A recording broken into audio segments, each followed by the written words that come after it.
The topic of tonight's discussion is emotional intelligence. Okay? Now, we understand what intelligence is, right? Right? Would you agree with me if I asked you that someone who manages their money in a correct manner, right? Someone who manages their money and budgets correctly and has surplus at the end of the month, would you consider that person financially intelligent? Right? A person who knows how to manage something correctly for their own profit is what? Is an intelligent person. Emotional intelligence has to do with the art, if you will, or the science of managing emotions.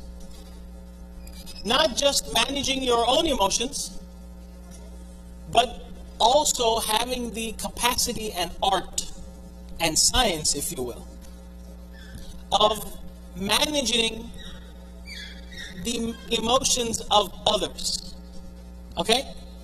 So, for us, when it comes to emotional intelligence, and not just for emotional intelligence, but also for our spiritual intelligence, for our academic intelligence, we look towards, as a Muslim, we look towards the Prophet sallallahu alaihi wasallam. Okay? And Sheikh Mikaeel has had the opportunity and fortune to be able to study the art and science behind emotional intelligence through the lens and the filter of the seerah and the akhlaq and the character of the Prophet sallallahu alaihi wasallam. So without further ado, inshallah, I'm going to hand over the mic to Imam Sheikh Mikaeel. By the way, the flow of this program is going to be an interactive one. Okay? So please do expect questions and do expect to answer the questions. Okay? So if I'm looking at you, that means I'm looking for an answer from you, for example. Right? So let's, inshallah, please make it interactive. So I introduced him. As far as me, I am your host, I am your dost. Okay? Abdurrahman Bashir for this evening. So inshallah, I'll be popping in and out, to kind of keep an eye out on other things. But inshallah, we are a warm, loving community and we don't bite on Fridays. Yeah. We don't bite on Fridays, okay? So, Jazakumullahu khair.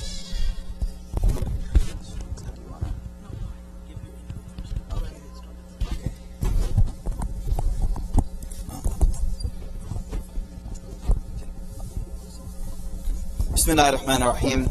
Alhamdulillahi Rabbil Alameen. Wa salatu wa salam ala Sayyidina wa Nabiyana wa Maulana Mohammed wa ala alihi wa sahbihi wa sallam. اللهم إنا نسألك رضاك والجنة ونعوذ بك من غضبك والنار يا رب العالمين. اللهم إنا نسألك حبك وحب من يحبك وحب عمل يقربنا إلى حبك يا رب العالمين. We ask Allah subhanahu wa ta'ala to make our gatherings that bring us closer to the way of the Prophet sallallahu alaihi wasallam. That is an intention that we should have when we gather together, is that we learn beneficial knowledge which will make us give us the ability to be like the Prophet ﷺ, in every way. And so tonight's discussion is about a topic that I've held very, very close to my heart for the last 3.5 years or more, which is specifically the EQ, or emotional intelligence, of the Prophet ﷺ. And this topic, in a nutshell, if you just wanted to take something and leave after the first 5 minutes, then that would be the Prophet ﷺ was given a message, and that message could transform people's lives completely. It had a lot of potency to it. It was a very powerful message, and it would completely change people's lives. But here's the thing. Unless you understand human beings deeply, you won't be able to cause change in their lives, and you won't be able to pass on a message to them because there are too many cognitive and emotional barriers to change. And so when you study the life of the Prophet ﷺ, what you realize is that he was a master at removing the emotional barriers to change. So if I'm talking to you, then I have to understand that, if someone's hungry, they're not going to listen to me. If someone has some other issues, they're not going to be concerned with my message. And so there's so many aspects of it, but when you study the Prophet's life, alayhi salatu wassalam, and how he interacted with people, you realize that he was a master at truly removing the barriers that would stop a message from reaching a person's heart. That's the first thing. The second thing is that without emotional intelligence, you will not be able to truly follow the sunnah of the Prophet ﷺ in loving, understanding, and nurturing your family members and the people around you. The love that the Prophet ﷺ had, how he was connected to people, unless you have a higher level of emotional intelligence, you will completely misunderstand and misconnect with people that truly need you to connect with them. And so I've been traveling around different communities throughout the country, and the biggest problem that we find is in so many communities and families, there's an emotional disconnect between fathers and daughters, and fathers and husbands and wives, and sons and fathers. There are people who have been emotionally neglected for decades, emotionally neglected. And when you study the Prophet ﷺ's life, you realize that he understood something very, very profound, which is you will be rewarded by Allah subhanahu wa ta'ala for the emotional investment that you put into people. The emotional investment that you put into people that you love, the emotional investment that you put into people that you care for, you will be rewarded by Allah subhanahu wa ta'ala for that investment into their lives. And so in this book, basically, I break down the Prophet ﷺ's life from that perspective so that people can see that it is part of his life to understand the person I'm next to understand when someone is going through pain, to recognize that pain, to remove that pain, to do whatever is necessary in order to help that person. There's so many examples. Let me give you one example. There was one Sahabi of the Prophet ﷺ. His name was Zahir. And Zahir lived outside of Medina. He used to come to Medina to trade and stuff. So he would come to the marketplace and sell his stuff, And the Prophet ﷺ had this ajib love for him. He had this really deep love for him. And one attribute you have to know about Zahir was, the narration says, kana damimul wajh. He wasn't very attractive. He wasn't a very attractive man, and he knew that about himself. And so the narration says that one time he was in the marketplace and he's selling his stuff, and the Prophet ﷺ is walking through the marketplace, and the Prophet ﷺ, he comes up from behind him and he bear hugs him from behind. Which, number one, tells you the Prophet was really chill.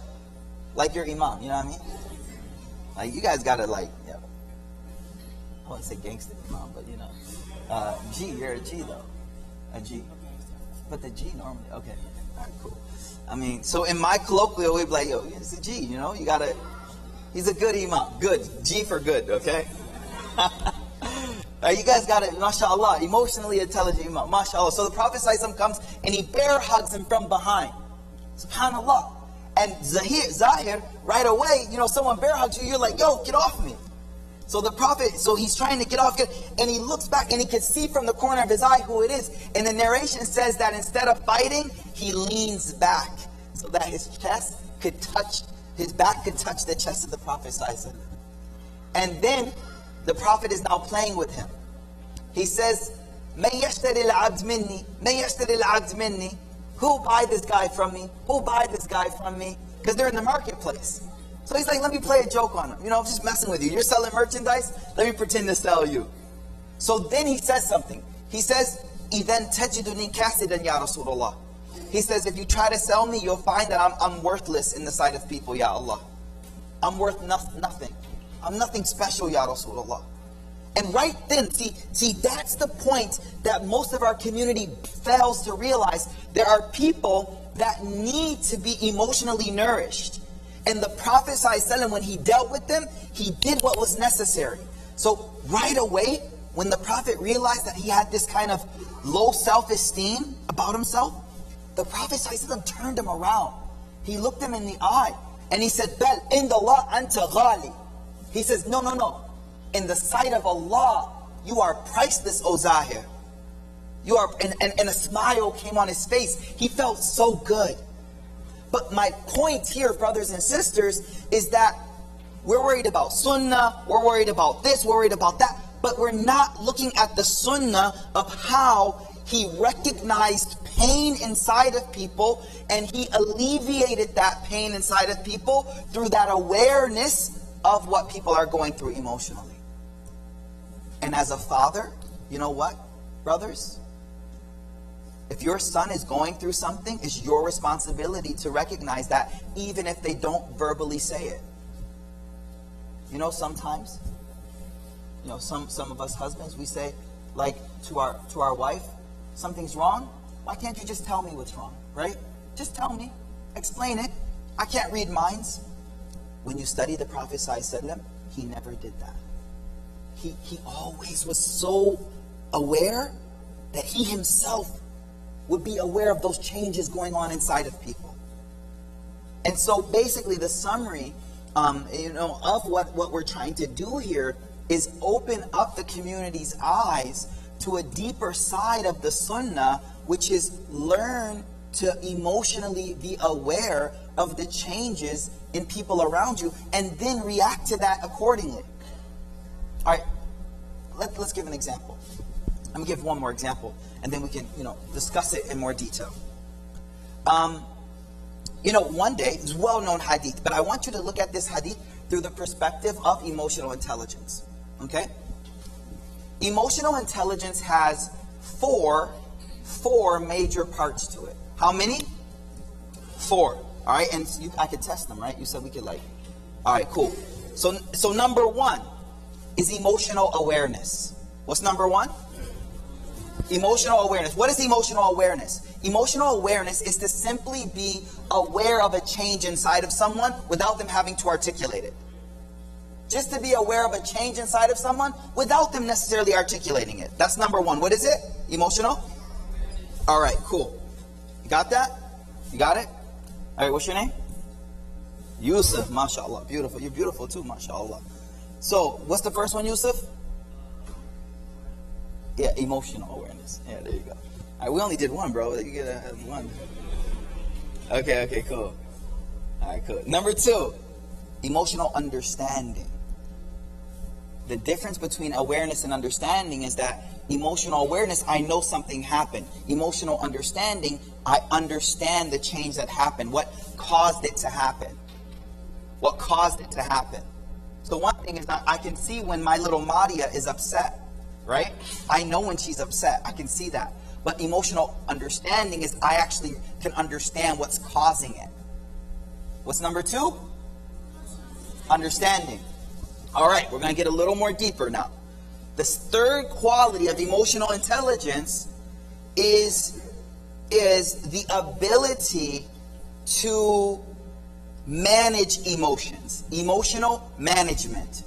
Yusuf, you got it? Awareness, understanding, management. So now this is really profound.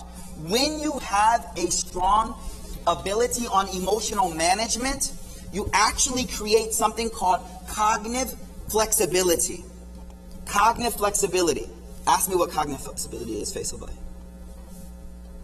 Yes, I'm so happy you asked that question.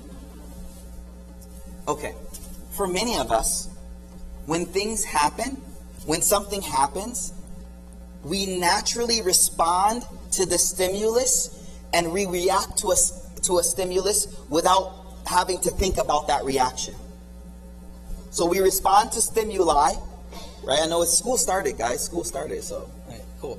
We respond to stimuli without really processing the stimulus. So something happens and we respond to it. When a person builds cognitive flexibility, what we find in them is that they're able to now separate the stimuli or stimulus from the reaction. What do I mean by that? All right, we're going to give an example. Imam, I need you to stand up. Y'all ready? Okay, so look, Imam, back up. Move over. Okay, so imagine this. I'm some event. I am something that happened. I'll tell you what I am. I am your child hitting you in the back of the heel with a shopping cart. Come on, you've been through that, right? Okay, so that's what I represent standing here. I am a stimulus. I represent, bam, that moment. Just think of that moment when they like, boom, and they hit your foot. You're like, ooh, right? Got it? So remember, I am the moment you're hit. I'm still there. Imam right here is my reaction. Imam right here is right? Imam is like, oh, you better. That's my mom right there. Oh, I like that. See, your Imam is, I'm telling you, man. Vitamin T. Come on, we don't do that stuff, right? We don't do that stuff. We're educated people, okay? So, stay there. Now listen. For people with no cognitive flexibility and no emotional awareness, they're almost synonymous. Me and him, come here, are this close in time. What does that mean? The moment I happen, hit, he happens. Reaction. Yelling, cursing, hitting, whatever it may be. Does everyone understand that point?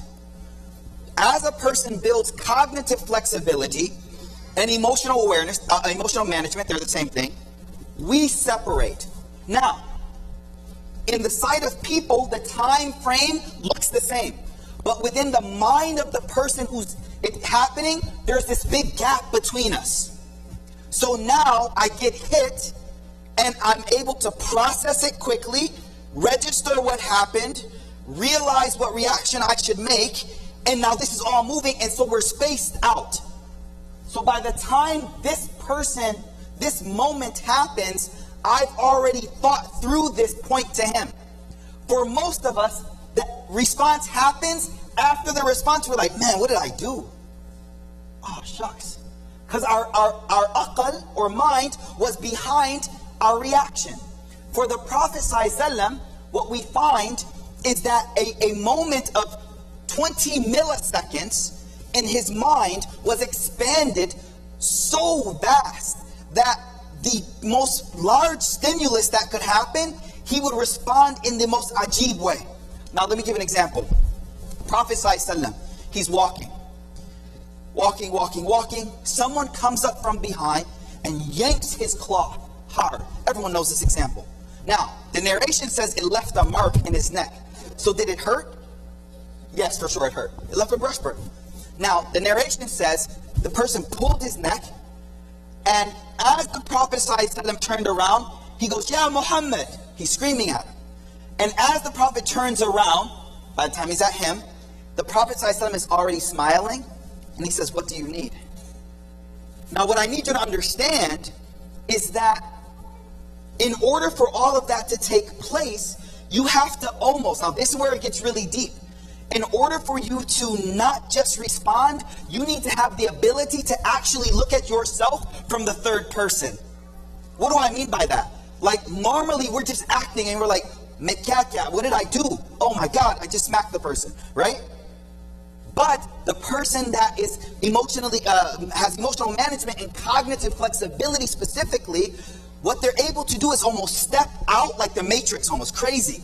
Step out and like look at themselves and determine how they want themselves to respond. Does this make sense to everyone?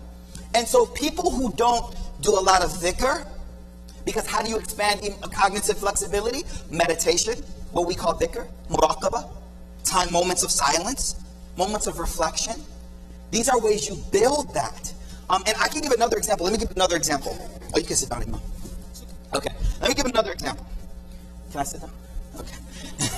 Join me. Okay. The Prophet ﷺ, yes.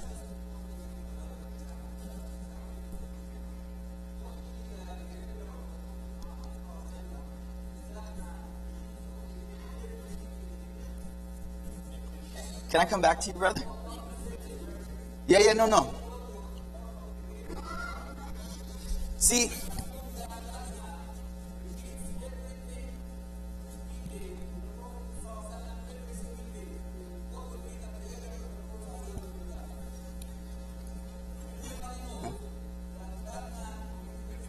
do you want to?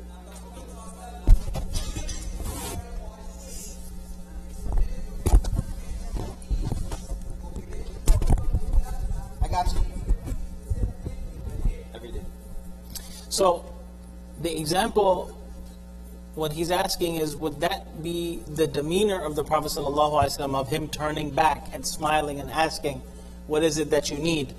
Would the Prophet ﷺ be able to repeat that response every single time? Will that be the level of disciplining him, even though it is a recurring mistake? Well, one thing that you will understand about the emotional intelligence of the Prophet ﷺ is that the response to every single person doesn't necessarily have to be the same. That's the key of emotional intelligence. Yeah. So you're talking about the same person. So now when the same person repeats the same thing over and over again, you can make the argument that that is no longer the same person. The person who interacted first was someone who didn't know any better, someone who wasn't aware of the formalities. So first time it's a mistake. The second and the third time, and to repeat something again and again, now that's not the same. The Prophet ﷺ is not, would not be addressing the same person, same intent. Exactly, I agree 100%. Let me. In Surah Hujurat, Allah subhanahu wa ta'ala addresses two groups of people who raised their voice in the Prophet ﷺ's presence. So the Prophet ﷺ would be in his quarters, and a Bedouin would come, someone who didn't know any better, someone who wasn't familiar with the etiquettes, and they would be like, "Ya Muhammad, I got a question." Okay? So they didn't know any better.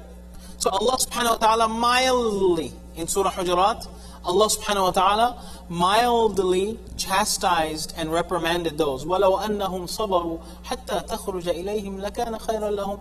If they would have just been a little patient, and waited for when the Prophet ﷺ was walking out of his house anyways, and then intercepted him and caught him, لَكَانَ خَيْرًا لَهُمْ. It would have been good for them. But when the same commandment in the same surah was addressed to those who already knew better, Allah subhanahu wa ta'ala says what?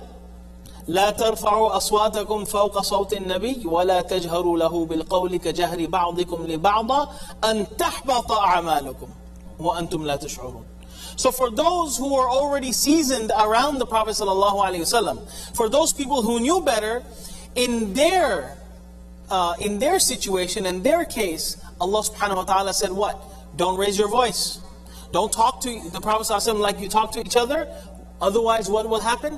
تَحْبَطَ أَعْمَالُكُمْ. You will lose all of your deeds. So for one group of people, the emotion, the response, the way of their response, the method of the response is like your first infraction, right? Your first mistake. And then for those who knew better, Allah subhanahu wa ta'ala really shook up the warning in that. So with the Prophet ﷺ, there are also examples of the Prophet ﷺ also expressing his disappointment and in a type of anger, if you will. The Sahaba mentioned that we would see when something would upset the Prophet ﷺ, he didn't have to put a sign on his face and say, "I'm upset." His face would be so red as if someone squeezed a pomegranate in his face. That's how red the Prophet ﷺ would get. So the point is, I need to get through the whole thing, and inshallah, but there's one point here. The point of emotional intelligence, especially in the Prophet ﷺ, is not the response. The question that the brother is asking is a great question, but you're missing actually the point of emotional intelligence, specifically emotional management. Why so? Once you're able to separate the stimulus from your response, you're now making a cognitive choice on what you want to do. For many people, the response is just a knee-jerk response. So they did not think about the response. And they'll be held accountable before Allah for that response that they made. My point with emotional intelligence is not that every time I'm going to smile, every time my child hits my foot with that shopping cart, I'm going to smile. No, I'm not. That's not the case. The point is I'm not going to react. Let me give an example. La taghdab. Prophet ﷺ says, La taghdab. Don't become angry. What does that mean? Never get angry? No. That means build within yourself the mamlaka, ability to use your anger how it's supposed to be used. Not that your anger controls you. You ever see someone walking a dog and you're like, who's walking who? The dog is pulling them. Are you walking the dog or is the dog walking you? Well, it depends, right? If they have the dog in control, then they're walking it. If the dog isn't in control, then it's kind of like the dog's taking them for a walk. So my point, brother, is not his reaction. My point is that whenever my Maria spills water all over the kitchen floor after I told her a few times something, do I instantaneously respond? Well, if I can separate stimulus from reaction and understand emotional management, then I choose my response very wisely. That doesn't mean I won't get angry. It just means I'll control the response and I'll know where it wants to go. Let's move forward. Emotional awareness, I'm aware of emotional changes. Emotional understanding, I can process what those emotional changes mean actually. Number 3, emotional management. I have control over my responses to things. Right? And there's many people in this room, we walk in our house like we're walking on eggshells because the person that we're trying to avoid is like a ticking time bomb. And that's not the way the Prophet would ever be. People in his house felt secure. And people in your house fear you. And that's the problem we have in many of our homes. Many of our homes. The moment Baba comes home, walk on eggshells. Because we don't know if he had a good day today. We don't know if Baba had a bad day today. And we don't want him to explode. La hawla wa la quwwata illa billah. What worse torture can there be? This is emotional torture. This is emotional abuse, literally. That you walk around and everyone in the house is just scared. Just don't say the wrong thing until Baba leaves. Because we don't know what's going to happen. Number 4. You got all 3, Yusuf? Yeah, I guess. We'll go over them one more time. Yo, Imam. How about we quiz the Imam, yo? What's number 1? Awareness. 2. Understanding. 3. Management. Allah. Yeah. Number 4. A master at emotional intelligence. The ability to generate thought through emotion. I'm going to say that again. The ability to generate within someone else a thought through emotions. What do I mean by that? Within yourself and within others, when you notice emotional imbalances, your daughter is depressed, your son is not feeling well, you now have the responsibility of cheering them up, for example, making them feel better about themselves, for example, or whatever the situation may be. There may be a response that is needed in order to interact with them in the best way so that they're emotionally where they should be. Let me give an example of all 4 of these. The Prophet ﷺ one time, I'm going to quiz you. You're the man on this one, okay? Here's the hadith. Here's his task. Imam's task is this. I'm going to mention a hadith. Imam's task is to highlight all 4 capacities in this one hadith. Everyone understand the challenge? Here's the hadith. You understand the challenge? Okay, here's the hadith. Did you read my book already? No. Okay, good. Okay, cool. All right. The Prophet sallallahu alaihi wasallam, one time he goes up to Aisha radiallahu anha, and he says, Ya Aisha, I know when you're angry with me, and I know when you're happy with me. She says, well, how do you know that? What do you mean? And he responds, when you're happy with me, you say, La wa Rabbi Muhammad. You say, nope, I swear by the Lord of Muhammad. And when you're angry with me, you say, La wa Rabbi Ibrahim. You say, nope, I swear by the Lord of Abraham. Leave my name all the way out. Just, you ain't even there. And then she smiles and she says, yes, that's what I do. You're right. Where in this do you see emotional awareness? That's easy. Emotional awareness. She would swear using Ibrahim alayhi salam's name. The Prophet ﷺ would be able to tell that Aisha radiallahu anha was upset. Okay. Emotional understanding. Yeah. So that's the sign. So the awareness is the statement. The statement. That I can tell when you're upset. I can tell when you're pleased. Okay, perfect. Where's the emotional understanding? From the swearing, from the oath. Okay, so he's translated those now. And mentally, he's already translated them. Where's the emotional management? It's a tougher one. Aisha radiallahu anha is managing it. Interesting. That's a good response. Your wife here? That's a trained response right there, yo. She's managing it. All right. Really? Because she's saying that I only leave your name out. Oh, yes. The rest of the hadith, she says, La ahduru illa ismuk, meaning I don't add 10 more curses on. I only leave out your name. I don't add, say, you're this, you're that, you're this, you're that, which many of us get. Yeah, she says, I only left your name. I didn't leave your love. I didn't leave your remembrance. Allah. I didn't leave my feelings for you. I just left the name out. That's it. Now, you know where I saw emotional management in this one? In order for the Prophet ﷺ to observe her, he has to not respond and be a passive observer of his wife in order to be able to interpret all of these things. So he's not responding when she's angry. Why are you upset? What's going on? He's watching. And that takes management. Okay, cool. Good one. I'll add that on the next edition. Yeah, okay. Number four, the ability to use thought or emotions to create thoughts and emotions in others. Where do you see that? Her response. Okay. Also. And let's see. So create thought in someone else, create an emotion in someone else.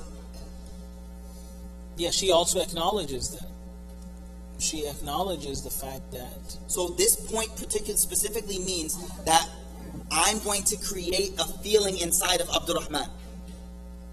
I'm going to create a feeling inside of your heart, whether it be happiness, joy, regret, love. That's what I'm looking for in this narration. Yeah, so it's going to generate love in return that she appreciates.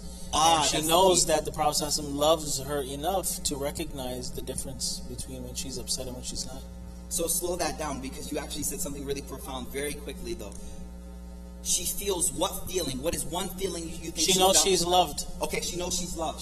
Brothers, listen. The Prophet ﷺ said, the best of you is the best of their family, and I'm the best. So he's challenging you to be the best in all of your family.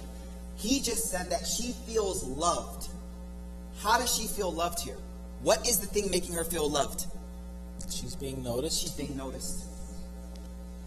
She's being noticed. You know, I'll tell you guys something.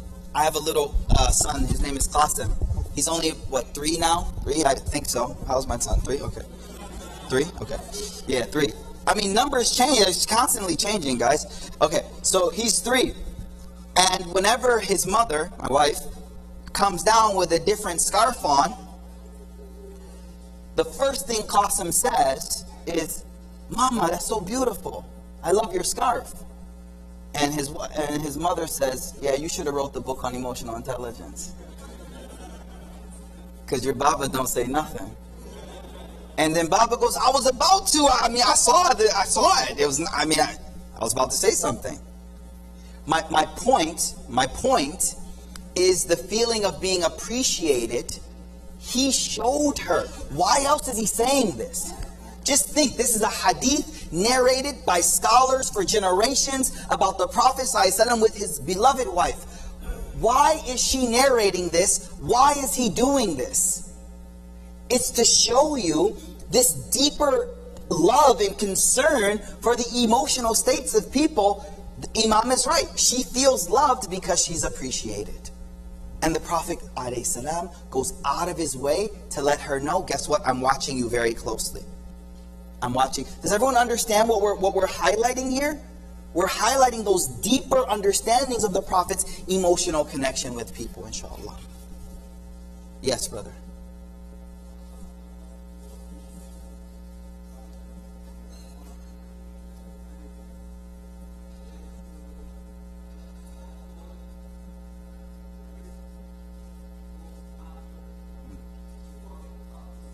Mm.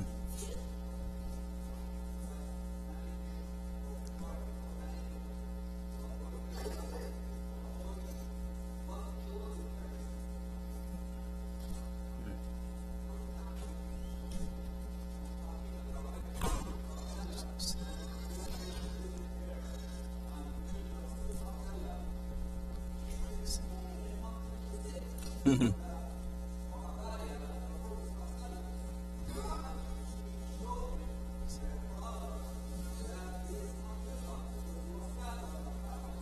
Yes.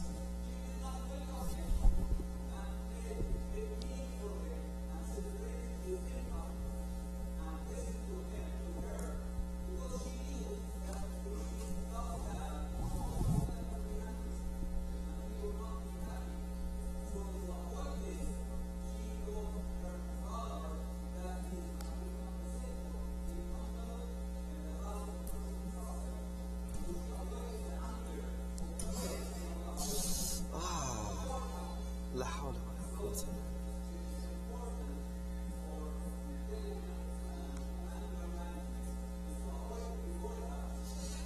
But if you, I agree 100, mi'ah, like 100%, I agree.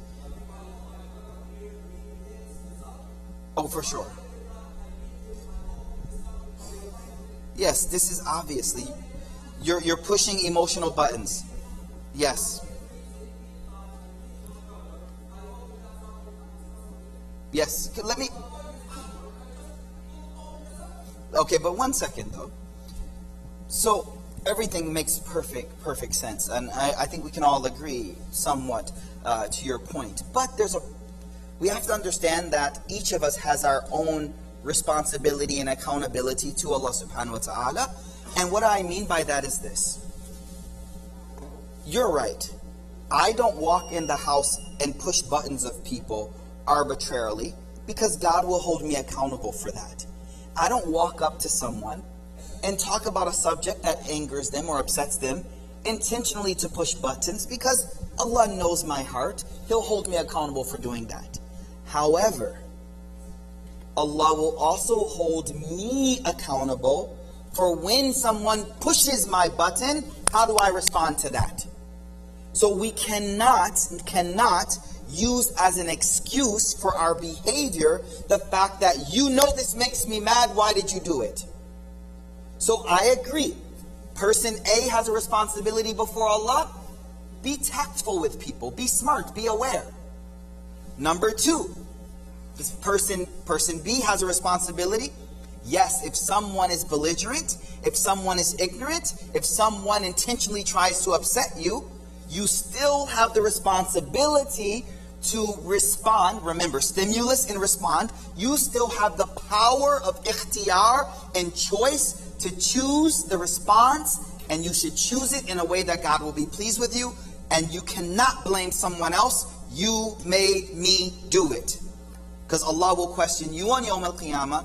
Yes, He will question that person. Why did you intentionally try to cause this person harm? But He'll also question you. Did I not give you free will? Are you not in control of your own life? Are you not able to do? So again, I do agree. But if we just blanketly say don't push people's buttons, we are now allowing people who say I get angry to simply say it's your responsibility not to make me angry. And now we're walking on eggshells again around that person. And so I agree with you. By the way, I will say the Prophet ﷺ, well, that's a side discussion on anger, but generally I agree with you.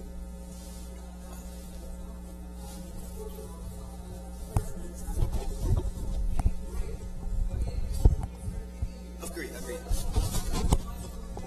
No. Definitely. Yeah, and that's where the intelligence part comes in with the emotion. So see, emotional intelligence, it has to do not just with how you manage other people's emotions, but it also has to do with how you manage your own emotions, right? So for example, when we talk about emotional interactions, the way we interact with our child. Okay? Let's take the same example. What is good parenting? You explain it once, right? If something happens, it's a mistake. But if something keeps on repeating itself again and again, then the way that needs to be addressed has to be different than the way it was addressed the first time. There has to be some type of consequences that are put in place, for example, right?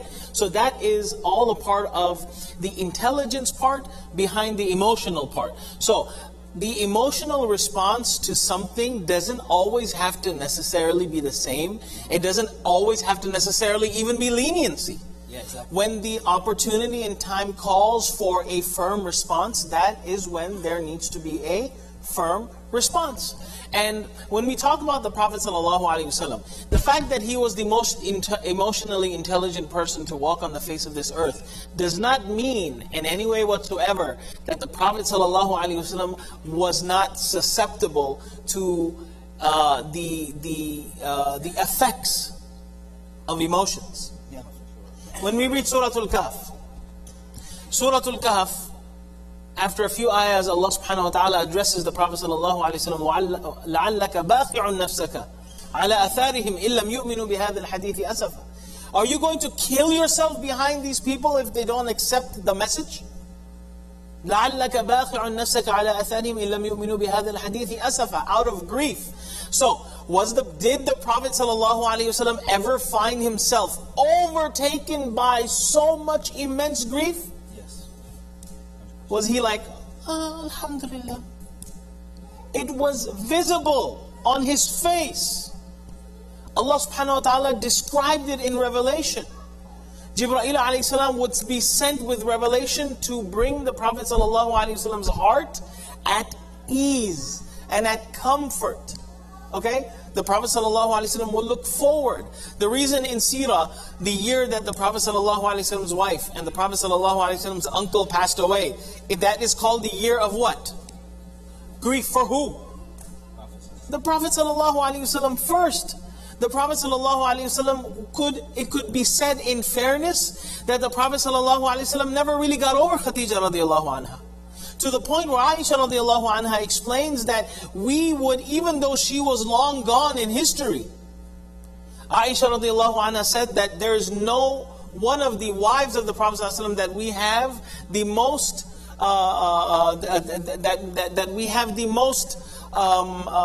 we had the most fear from than Khadija radiallahu anha, because her love surpassed everything. Aisha radiallahu anha even went to the Prophet sallallahu alaihi wasallam and said that you mentioned, the elderly senior woman that is no longer a part of your present when we are here. And what did the Prophet sallallahu alaihi wasallam say? That she supported me when people kicked me to the curb. She helped me when people were holding me down. آمنت بي حين كفرني الناس. She put faith in me when people were rejecting me, and she was the mother to all of my children. So the Prophet ﷺ had emotions. The Prophet ﷺ was susceptible to all of the emotional effects that you and I would be affected by. However, with that being said, the Prophet ﷺ knew how to manage his emotions. Crying doesn't go against the concept and principle of sabr.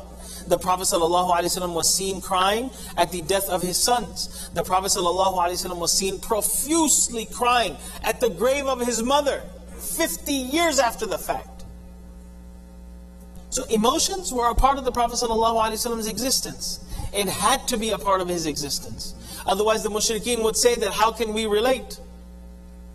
This person, what was one of the reasons why the mushrikeen, one of the feeble excuses that they made? Oh, yamshi fil aswaq, he goes to the marketplace, he eats the same food, he does everything that we do. How can he be a prophet? That's what made him a prophet. Because he was relatable in that sense.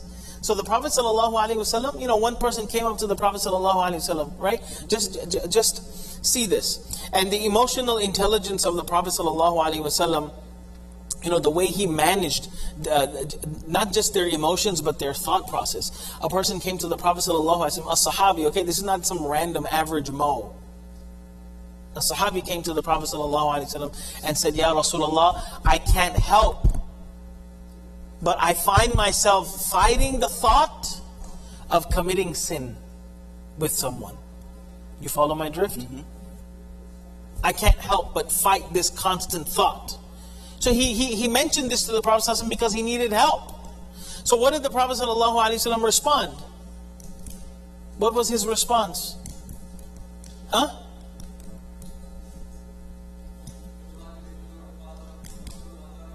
The Prophet ﷺ responded, what if that person that you wanted to commit sin with, what if that person was your own sister? How would you feel? The Prophet ﷺ made that Sahabi sit in someone else's chair, in someone else's shoes. And that's also a part of the emotional intelligence of the Prophet ﷺ. Instead of, like Sheikh was saying, when you're able to expand the time between how you respond, you may make a mistake a couple of times. You turn back and you'll be like, you know what? I shouldn't have said that.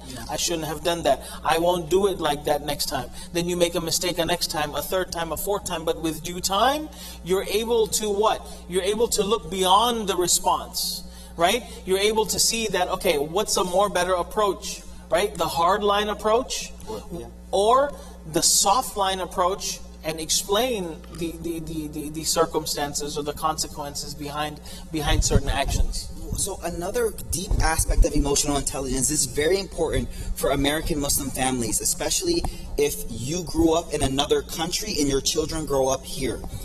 Emotion has a language. Feelings are communicated through body language, through facial expression, so on and so. Can I give an example? All right, y'all listening to me, right? Everyone's looking at me. Yo, Yusuf, you with me? Watch this. Yusuf, you good? You good? You good? Okay, so Yusuf, first one. Here, watch this. You looking at me, right? Yusuf, you good? What did I just say? Translate it. Okay, next one. Good, you passed. Here's next one. Yusuf, you good? What did I just say to you? You grew up here? Nah, I know. No, I'm seriously asking. I'm not joking. Huh? You good? You aight. Yeah. Next one. Next one. That's what you Next meant, one. right? You Yes, aight. yes. Yeah. We're getting there. Watch this. Next one. I'm gonna just do him, okay? You good? You see, you got look though. You good? Yeah, bro, we all good, man. Oh, see? No problem. See, no problem. Now listen. This is very important. If you didn't spend a lot of time here, you didn't hear the difference in emotional questions. You had no idea what I was saying. And the problem is then, how can a husband, wife, son, daughter understand emotions if they're not speaking the emotionally same language? It's very, very difficult. And so what I want to highlight here is that many times the reason why people aren't responding when I go, you good? Is because they did not understand the emotion behind that communication. I'll give you a better example. If you learned English as a second language, illa masha'Allah, you know where Trevor Noah, what's his first name? I always mix it up. Trevor, right? Trevor Noah, you don't understand Daily Show. You don't laugh. You can't understand Daily Show. Because jokes and poetry are the last thing you can understand in any language you learn. Jokes and poetry. Why? Because the words don't mean what they actually mean. The emotion behind it is what is being communicated. And so when we are talking about marital relationships, if Abdullah is from the village of Yemen and Fatima is from New York, we're going to have some emotional problems here.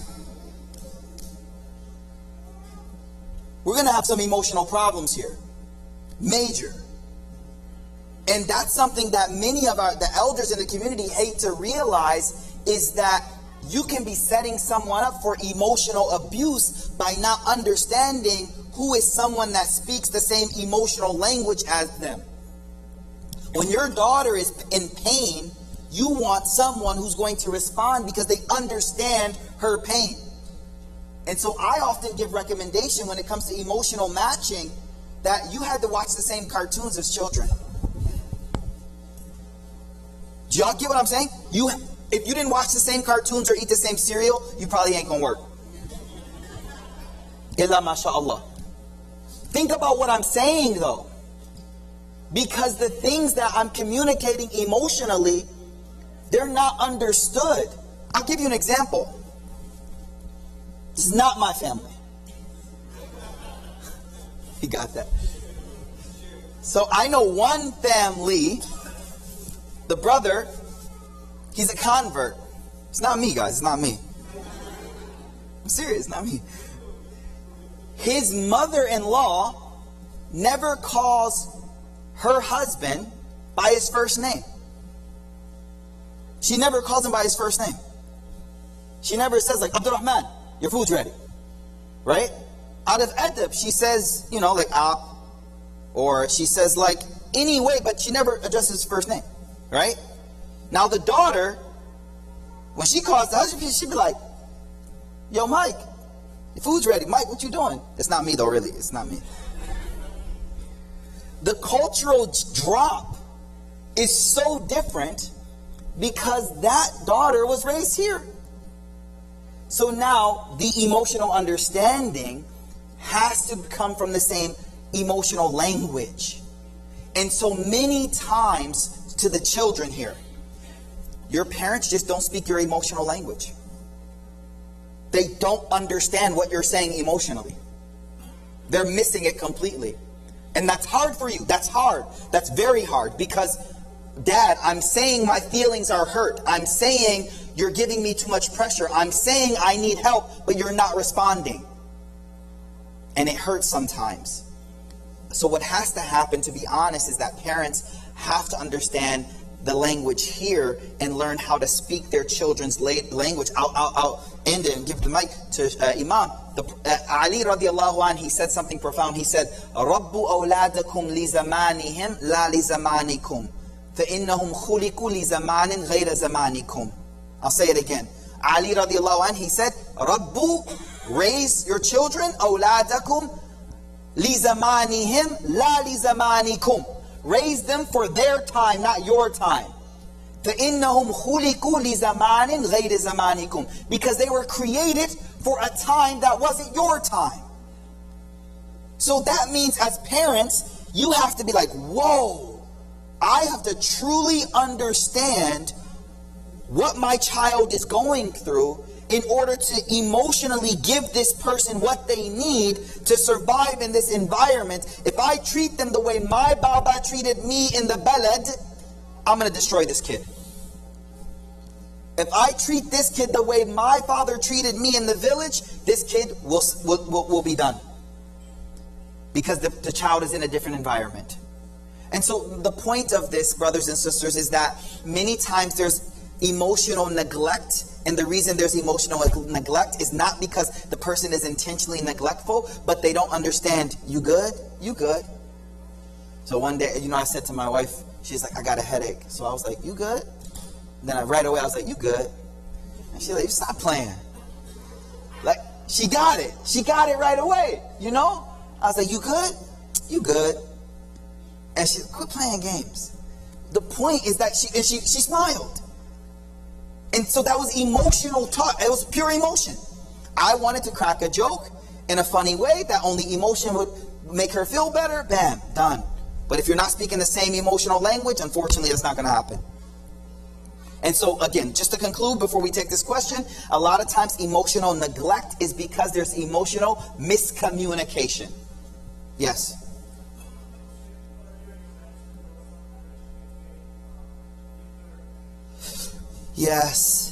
Yes. Okay, so the question is, let me repeat the question.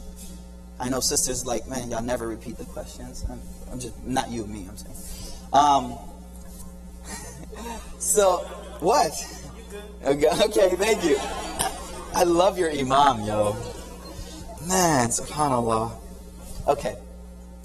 So I talked about cognitive flexibility, okay? Which is to separate the stimulus from the reaction. Everyone remember that? And you want mentally to create a gap between the stimulus and the reaction so you could just choose what the best response is. Studies show that what they call TM, transcendent meditation, or meditation for us. We don't do meditation, we just do dhikr, muraqaba, tafakkur, contemplate. It means sit quiet without your iPhone and think about life. Sit quiet without your phone, no connection, and think about life. Think about where I'm going with my life and so on and so forth. Play it. Use whatever name you want to apply to it. Studies show that people who do that longer and practice that more, whenever they're placed in a stressful situation, they're able to compartmentalize better and able to separate the stimulus from the response better. So one of the ways to increase your ability to separate stimulus from reaction is to spend more time in reflective moments, quiet, meditating, dhikr, alone, things like that. That is something that builds within you that cognitive flexibility. Before the brother asked the question, there was an example I wanted to give. Now, this is a very profound example of the Prophet ﷺ's emotional intelligence, cognitive flexibility, but nonetheless, it kind of shows you something. The hadith is in many of the books of Sihah. The Prophet ﷺ was once sitting down teaching a class in the masjid. He's teaching a class. In the middle of his talking, while he's speaking, a person walks into the masjid and yells out, "Mata sa'a ya Rasulullah." When is the day of judgment, ya Rasulullah? Now, what happens next is really profound. The Prophet ﷺ continued to speak. فَمَضَى يُحَدِّث. He continued to speak. Two Sahaba sitting down, they started to whisper to one another. One of them said, "I don't think the Prophet heard the man yell that question." The other one says, "No, I think he heard it, but I think he didn't like the question." What does that tell you, Imam, about the response of the Prophet ﷺ? There's none. When that man yelled out, the people looking at the Prophet could not tell whether he had registered that incident or not. Is everyone with me up till now? Is everyone with me? After a few moments, when the Prophet ﷺ was done speaking, he says, "Ayna sa'il an as-sa'a?" Where's the man who came in and asked the question about Qiyamah? Meaning, what? He processed it, he heard it, all of it came in, but here, he maintained the same decorum and the same flow, so that the person even watching could not tell whether or not he had registered that or not.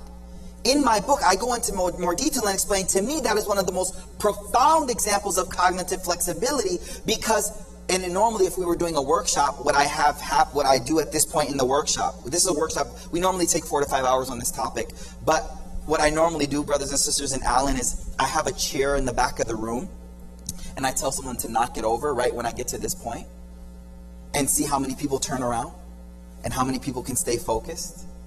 And you'll see like 60% of the room, they're like, 60% of us, like a fly is flying around, and we're kind of like it could be a mosquito and we're done, right? But we can't really just stay focused on a topic. Distraction is the default now, and so normally we knock over the chair in the back, but it's okay. The point being, what is my point though? The point is that he clearly registered the stimulus. The stimulus came in, but we see the reaction happening how he wanted the reaction to happen.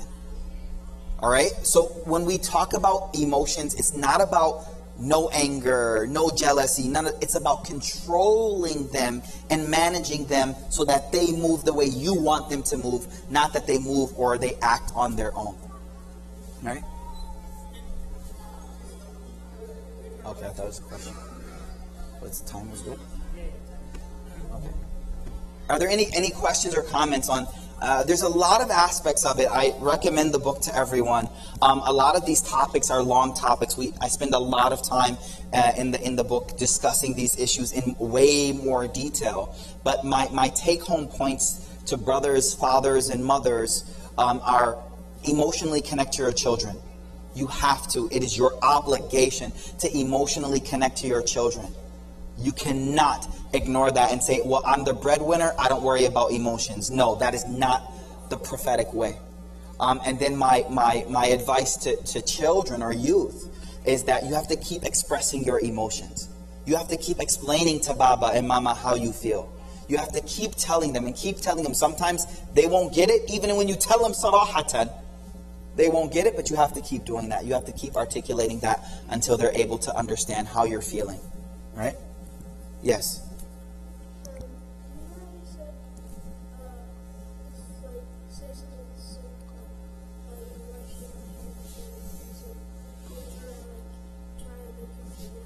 Yeah. Yeah. So the question is, like, when you're cracking a joke with someone trying to make them feel better, what if the joke is taken the wrong way and it makes them feel bad, right? So one of the things with emotional intelligence, brother, is that your main concern is how does a person receive what I'm doing. So as you increase in emotional intelligence, you're really thinking about how and when and what to say to people at the exact right time.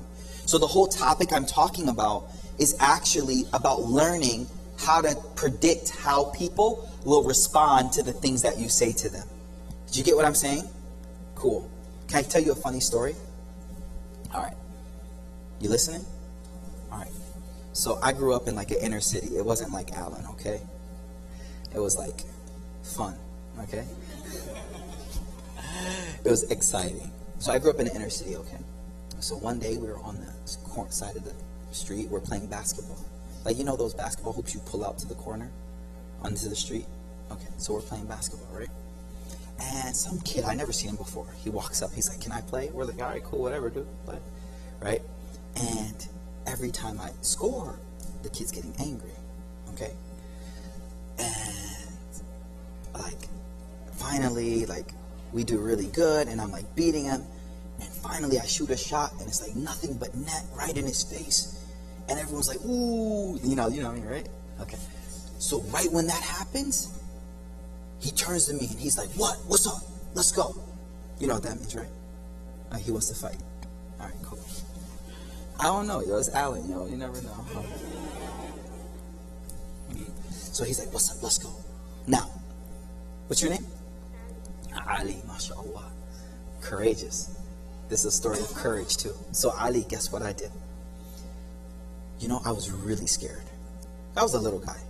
I was super scared, right? But my emotional intelligence at that time was pretty up there because I grew up in a place where you need emotional intelligence, okay? So, okay, so guess, okay, he's in my face, he wants to fight. I can't beat this guy. Ali, what do? You try to sell it? No, you'll get punched in the face.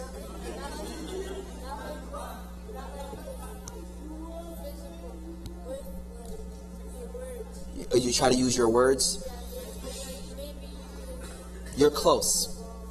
Okay, so you know what I did? Did I want to fight him? No. You know what I did? I got in his face. I was like, yeah, let's go. And guess what he did? He backed up. No, I'm all good. Let's just play ball. And inside, this thing inside said, yes, we got it. No fight. Overcame my emotions. But I had to figure out in that moment how to get this person to back up. Do you understand? So why did I tell you that story? It was because emotional intelligence is all about understanding people and how they operate so that you can do what is necessary to better that person. I'm going to leave everyone with one point though. The Prophet ﷺ, think of it this way. Any doctors or nurses in the room? Doctors or nurses? A doctor there? Doctor? Okay. I'm asking you a very simple question. It's not a trick question. What is the role or the purpose of a syringe? Simply put, a syringe. A needle, syringe.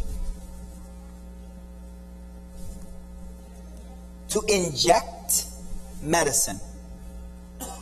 Think of it this way. If you take that syringe of medicine and stab it anywhere, is that productive? Will that help the person? Why not? Explain to us plebeians why not. Huh?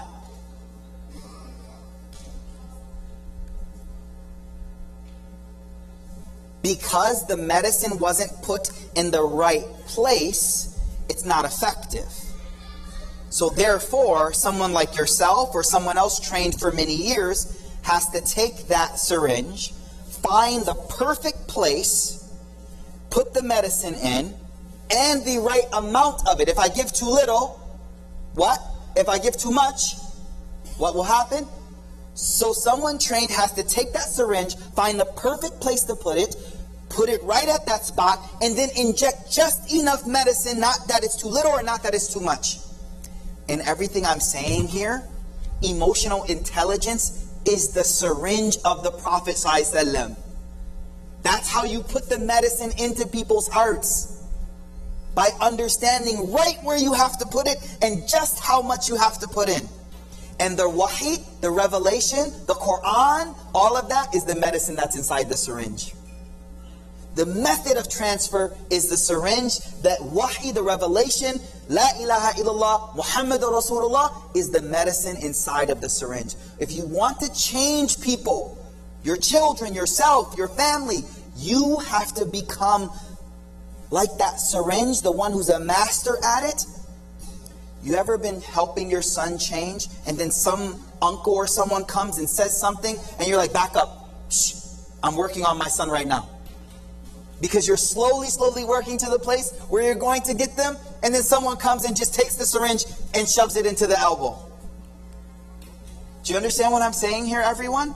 So emotional intelligence, brothers and sisters, for the Prophet ﷺ was him finding just where to place it so that just enough medicine goes in so that there's reform in the person's life.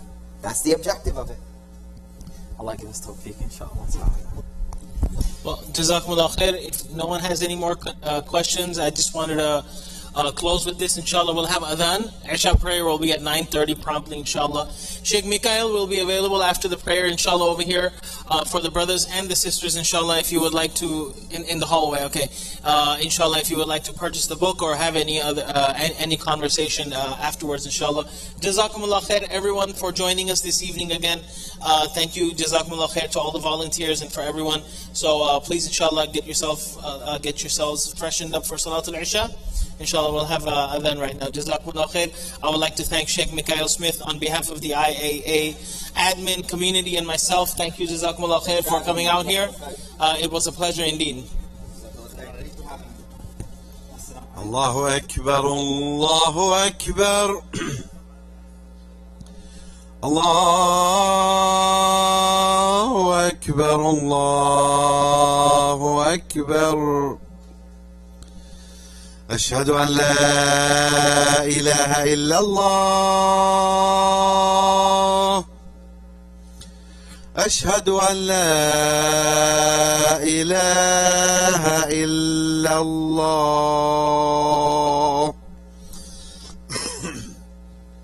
أشهد أن محمدا رسول الله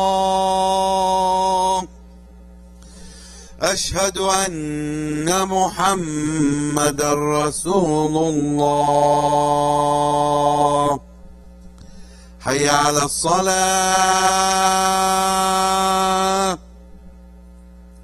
حي على الصلاة حي على الفلاح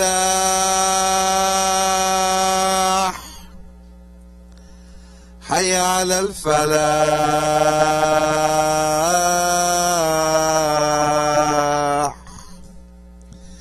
الله